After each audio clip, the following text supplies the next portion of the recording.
کون کون سا شخص جو جراب موزے پر مسح کر سکتا ہے؟ ہر مسلمان شخص کر سکتا ہے۔ سردیوں کے اندر موزہ پہننا اور اس پر مسح کرنا یہ ہر ایک شخص کے لیے جائز ہے۔ مقیم بھی کر سکتا ہے۔ دو قسمیں ہوتی ہیں، مقیم اور مسافر، اگرچہ احکام دونوں کے لیے مختلف ہیں۔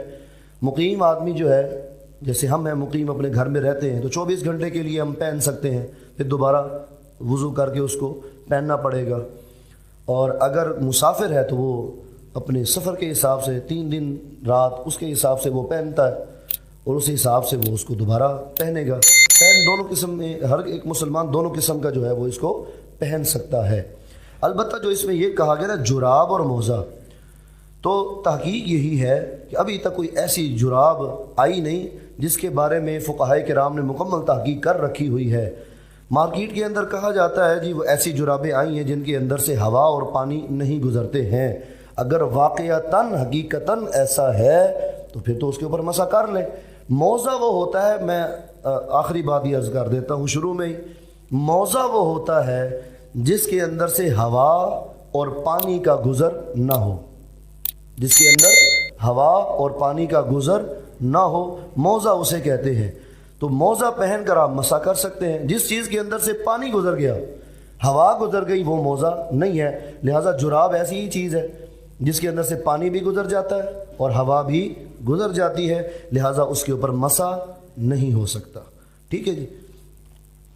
کیا تشہد سے پہلے بسم اللہ پڑھ سکتے ہیں؟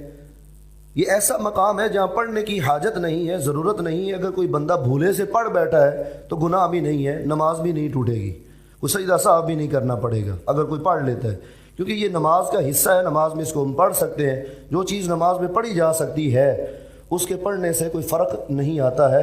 البتہ تشہد سے پہلے اس کو نہیں پڑھ سکتے۔ کوئی بھولے سے پڑھ لے گا تو اس کی نماز بہرحال ہو جائے گی۔ کیا نماز میں نیت بدل سکتے ہیں؟ جی ہاں، نیت بدل سکتے ہیں، لیکن یہ وہ بندہ کرے جس کو سب سے پہلے اس بات کا پتہ ہو کہ بدلنی کہاں ہے، کیسے ہے، ورنہ ایسا پنگا نہیں لینا چاہیے کہ پڑھ کوئی اور رہا ہے نیت کوئی اور کر دے۔ جہاں ممکن ہوتا ہے نا نیت بدلی جا سکتی ہے۔ مثلا ایک بندہ اللہ اکبر کہنے سے پہلے، یعنی تکبیر تحریمہ کہنے سے پہلے اس نے نیت کی تھی کہ میں اس کی 2 نمازیں رہتی ہیں، ظہر کی اور عصر کی، دونوں پڑھنی ہے اس نے، مغرب کی اس نے پڑھ لی ہے، اس نے قضا کرنی ہے۔ نیت کی تھی پہلے ظہر کی میں قضا کر لوں، اللہ اکبر کہا، دل میں ارادہ کر لیا نہیں میں پہلے عصر کی کر لوں، اب وہ عصر کی شروع ہو چکی ہے، نیت بدل سکتے ہیں، وہ عصر